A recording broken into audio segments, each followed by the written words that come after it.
Hi, hello, good morning. Welcome back to our channel, Sujosh World. Okay, so hope everyone is doing well. Okay, so yesterday in the video we have seen the previous question papers from first, second, and third unit. So ivala manam next units, fourth, fifth, and sixth units nunchi important questions చూద్దామండి. Those who are preparing for exam and those who are going to write supplementary exam, you do follow the channel. Let me know the doubts. మీకు ఏదైనా doubt ఉంది, ఏదైనా topic explanation కావాలి అంటే నాకు comment బాక్స్లో comment పెట్టండి. సో అలాగే క్లాస్ ఫాలో అవ్వండి. Subscribe to my channel and follow the class. Okay, so in the fourth unit the important questions are, first నేను అన్ని యూనిట్స్ నుంచి డెఫినేషన్స్ తీసానండి. లైక్ ఇక్కడ చూడండి, మనకు ఫోర్త్, ఫిఫ్త్, సిక్స్త్ యూనిట్లో ఈ డెఫినేషన్స్ అయితే అన్నిటికీ కామన్గా మీరు ప్రిపేర్ అవ్వాలి. Definition of attention, define perception, define memory, define forgetting, define problem solving, define learning, and define thinking. So these are the common definitions, are nothing but common definitions. అంటే ఇప్పుడు మనం ఏదన్నా ఈ యూనిట్ లో, మన ఫోర్త్ యూనిట్ లో వచ్చిన questions కి మేబీ ఇక్కడ చూడండి, the first question is factors influencing attention. Okay, so factors influencing attention అనేది డైరెక్ట్ గా అడగకుండా కొన్ని సార్లు define attention and explain the factors influencing attention అని అడగచ్చు. సో కాబట్టి ఆ క్వశ్చన్ని దేంతో అయినా పెయిరప్ చేయొచ్చు. కాబట్టి మీరు డెఫినేషన్స్ అనేవి కంపల్సరీ లిస్ట్ అవుట్ చేసుకొని పర్ఫెక్ట్ అవ్వండి. ఎవ్రీ వర్డ్కి, ఎవ్రీ టర్మ్కి మీకు డెఫినేషన్ తెలిసి ఉండాలి. Okay, so the question is factors influencing attention. Factors influencing attention most of the కేసెస్లో మనకు షార్ట్ ఆన్సర్స్లో అడుగుతారండి. ఇది ప్రీవియస్ క్వశ్చన్స్లో చూస్తే కనుక most of the time short ఆన్సర్స్లోనే ఫర్ 5 మార్క్స్ అడిగారు. అండ్ ఇంకొంచెం రేర్ కేసెస్లో ఏంటంటే వెరీ షార్ట్ ఆన్సర్స్లో అడిగారు. సో నేను మీకు లిస్ట్ అవుట్ అంటే ఏంటి, ఎన్ లిస్ట్ అంటే ఏంటి అనేది ఆల్రెడీ క్లాస్లో ఎక్స్ప్లెయిన్ చేశాను. సో లిస్ట్ అవుట్ అని, ఒకవేళ లిస్ట్ అవుట్ అని ఇచ్చారు అనుకోండి, ఆ కేసులో వెరీ షార్ట్ ఆన్సర్స్లో అడుగుతారు. మనం జస్ట్ ఫ్యాక్టర్స్ లిస్ట్ అవుట్ చేస్తే సరిపోతుంది. ఎన్ లిస్ట్ అన్నప్పుడు షార్ట్ ఆన్సర్స్లో అడుగుతారు, అది మనం లిస్ట్ అవుట్ చేసి ఎక్స్ప్లెయిన్ చేయాల్సి ఉంటుందండి.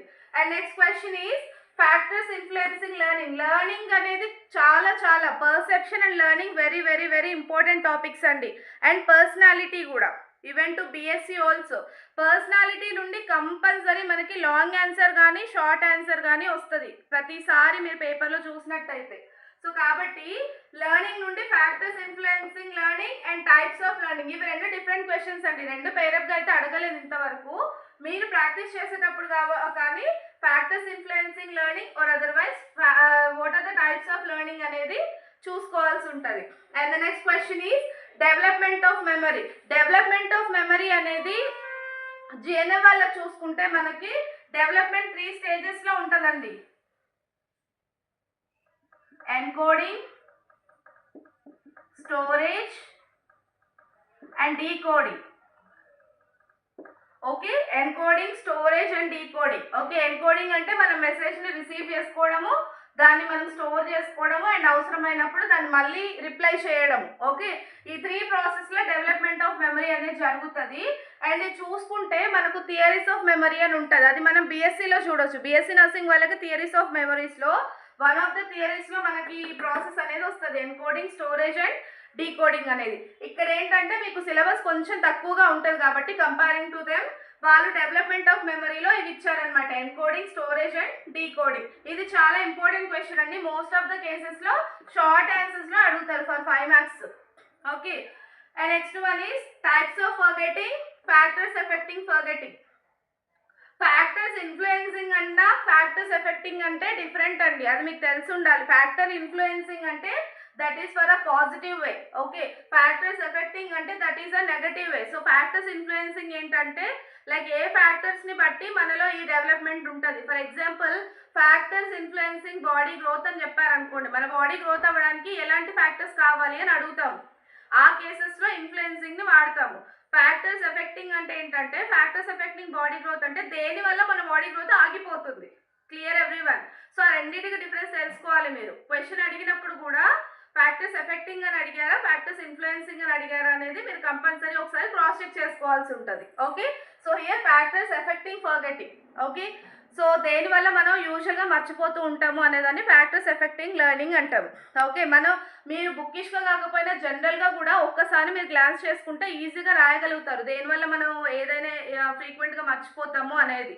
సో కాబట్టి ఒకసారి ఇది క్వశ్చన్ని క్రాస్ చెక్ చేసుకోండి. And next one here nature and types of thinking. Okay, nature of thinking అనేది మనకు జస్ట్ ఒక 4 lines ఆఫ్ ఆన్సర్ ఉంటుందండి జిఎన్ఎం వాళ్ళకి. Okay, 4 to 5 lines of answer ఉంటుంది. Most of the times nature of learning అనేది ఏదో ఒక క్వశ్చన్తో పేరప్ చేస్తారు.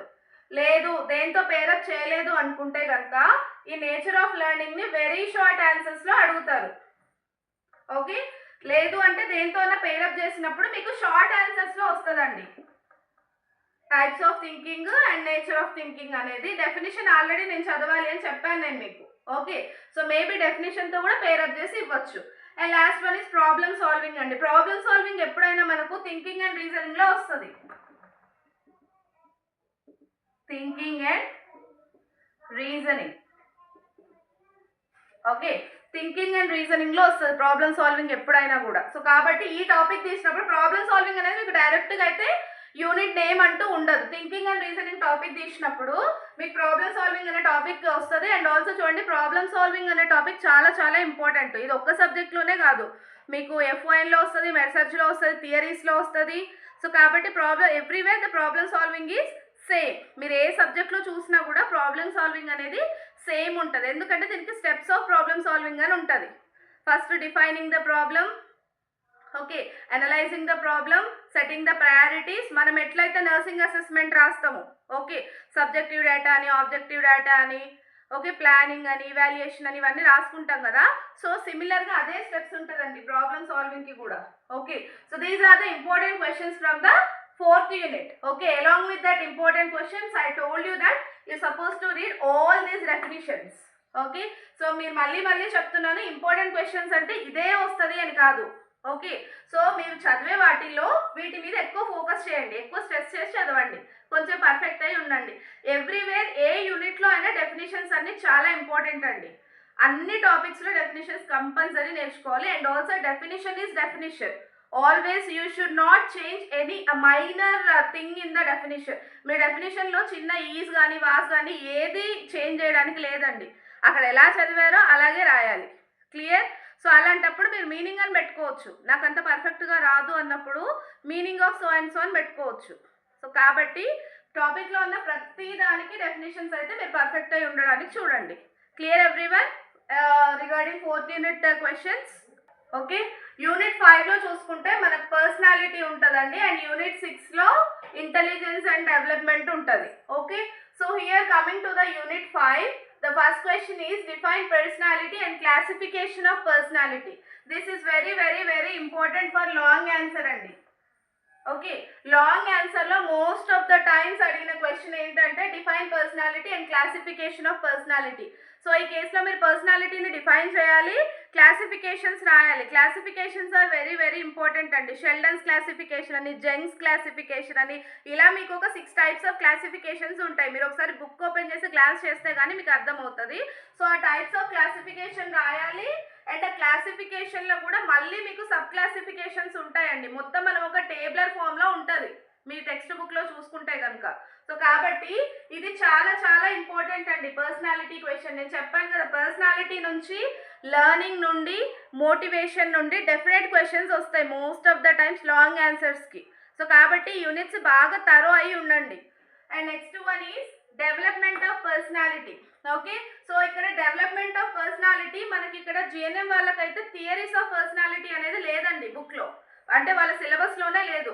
అదే మనం బిఎస్సీ లెవెల్లో చూసుకుంటే కనుక పర్సనాలిటీలో ఇలా డెవలప్మెంట్ని మనకి ఏంటంటే థియరీస్ ఆఫ్ పర్సనాలిటీలో ఇస్తారు. Okay, here you comes to the question development of personality. The development of personality by 2 psychologists. Okay, first Erikson development, Erikson stages of development, Erickson's stages of development, and next one is Freud stages of development, psychoanalytical development.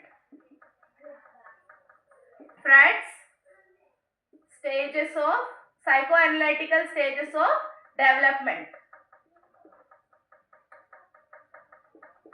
Okay, ఇవి రెండు compulsory explain చేయాల్సి ఉంటుంది మీరు development of పర్సనాలిటీకి. Development of personality కూడా most of the కేసెస్లో లాంగ్ ఆన్సరే అడుగుతారు. లేదు అంటే షార్ట్ ఆన్సర్స్లో either Erikson's or otherwise Freud's అడుగుతారు.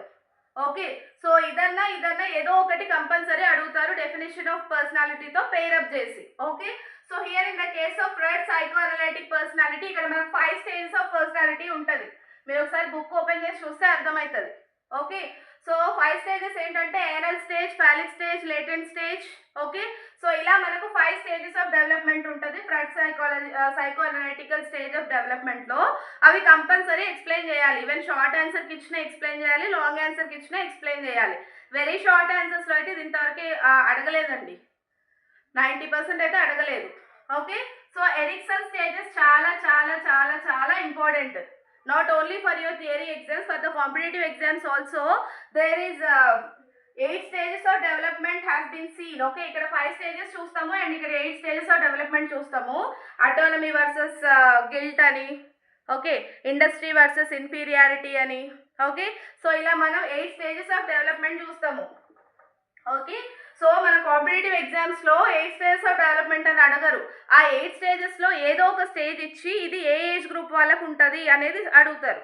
Okay, and you're coming to your theory exams. Erikson stages of development theory ఇవ్వాలంటే అదొక టేబులర్ ఫామ్లో ఉంటుందండి. 8 స్టేజెస్ మనకి వాళ్ళలో క్యారెక్టరిస్టిక్స్ ఎలా ఉంటుంది, ఏ ఏజ్లో ఉంటుంది and when it is going to resolve. Okay, and దాంతో పాజిటివ్ ఏంటి నెగటివ్ అనేది మనకు మొత్తం ఒక టేబులర్ ఫామ్లో ఇస్తారు టెక్స్ట్ బుక్లో చూసుకుంటే కనుక. ఓకే, సో అది కంపల్సరీ ఎక్స్ప్లెయిన్ చేయాల్సి ఉంటుంది. మోస్ట్ ఆఫ్ ద కేసెస్ ఇది లాంగ్ ఆన్సర్కే అడుగుతారు, లేదు అంటే షార్ట్ ఆన్సర్ అడుగుతారు. But any 1 to 2 questions from personality is guaranteed. Personality నుండి మనకి 1 లేదా 2 క్వశ్చన్స్ అయితే కంపల్సరీ వస్తాయండి.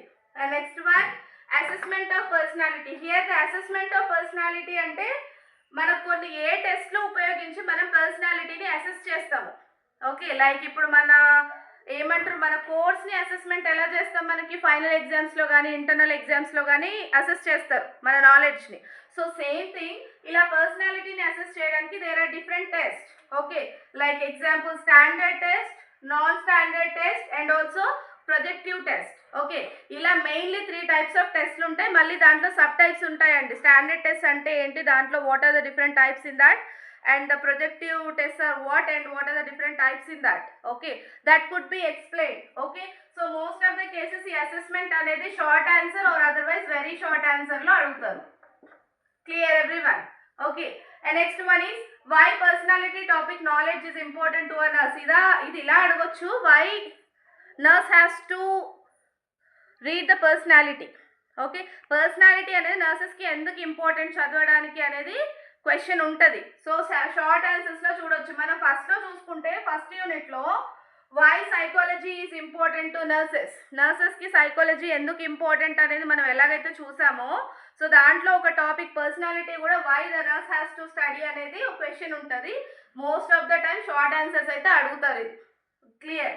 And next one characteristics of various groups characteristics అంటే గ్రూప్స్ అంటే హియర్ ద సోషాలజీలో చూసినట్టు ఆ టైప్ ఆఫ్ గ్రూప్స్ కాదండి. ఇది adolescence, okay, women and like victim stages ఉంటాయి కదా, HIV AIDS లో ఉన్నప్పుడు అండ్ ఆల్సో ప్రెగ్నెన్సీలో ఉన్నప్పుడు, లాక్టేషన్లో ఉన్నప్పుడు, రేప్డ్ విక్టిమ్ ఉంటారు. ఓకే, వీళ్ళందరినీ ఇక్కడ సైకలాజికల్ గ్రూప్స్ అంటారు.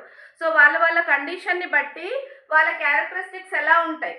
Okay, that is according to the stage they will tell you. Most of the cases చాలా రేర్గా అడుగుతారు, షార్ట్ ఆన్సర్లో అడుగుతారు, ఏదో ఒక గ్రూప్ అడుగుతారు, అన్నీ ఒకేసారి అయితే అడగరు. అండ్ లాంగ్ ఆన్సర్కి కూడా అడిగినట్టు ఇది లేదు ఇంతవరకు. Okay, and coming to the so clear with the 5th unit. Coming to the 6th unit. Okay, 6th యూనిట్లో చూసుకుంటే development and nature of intelligence definitely asked for long ఆన్సర్స్లో అడుగుతారు most of the times. And next one assessment of intelligence అనేది మనకు IQ వస్తుంది ఇందులోనే topic. Assessment of ఇంటెలిజెన్స్లోనే IQ వస్తుంది. What is IQ? Intelligent quotient. Okay, దీనికి ఫార్ములా ఉంటుందండి, mental age by chronological age into 100. Okay, మనకు మోస్ట్ ఆఫ్ ద కేసెస్లో కొన్నిసార్లు సమ్ కూడా ఇస్తారు దీనికి. మెంటల్ ఏజ్ అంటే మనం కొన్ని టెస్ట్లు అసెస్మెంట్ టెస్ట్ పెర్ఫామ్ చేసిన తర్వాత what is the score they are going to get, that score could be entered here in the mental age. Okay, ఆ స్కోర్ని మనం మెంటల్ ఏజ్లో వేస్తాము. అండ్ క్రోనలాజికల్ ఏజ్ అంటే what is the person's age. Okay, ఆ టైంకి వాళ్ళ ఏజ్ ఎంత ఉందో అది వేసి ఇంటూ 100తో క్యాలిక్యులేట్ చేసినప్పుడు మనకి ఏదైతే వాల్యూ వస్తుందో దాన్ని మనం ఐక్యూ వాల్యూ అంటాం ఇక్కడ. క్లియర్?